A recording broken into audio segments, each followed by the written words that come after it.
Madame la Présidente, chers collègues, bonjour. Nous vivons un moment en effet important. C'est la première fois que dans notre Assemblée, tous nos choix économiques et politiques vont devoir être subordonnés à la science des systèmes vivants complexes qu'est l'écologie.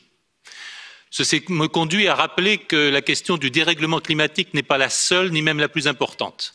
L'empoisonnement des sols, des eaux et des airs, la course au moins-disant entretenue par les traités de libre-échange sont également des problèmes majeurs.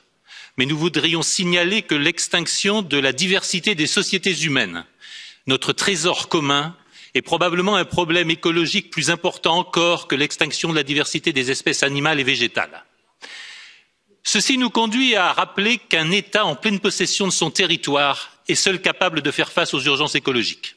Ceci nous conduit également à rappeler qu'une nation garante de ses frontières, de l'identité et de l'unité de son peuple est également seule capable de faire face à l'urgence écologique et que par ailleurs la famille, lieu de transmission de la responsabilité d'un territoire que l'on s'efforce de transmettre plus beau, plus riche et plus vivant aux générations à venir, est seule capable de nous aider à répondre aux urgences écologiques.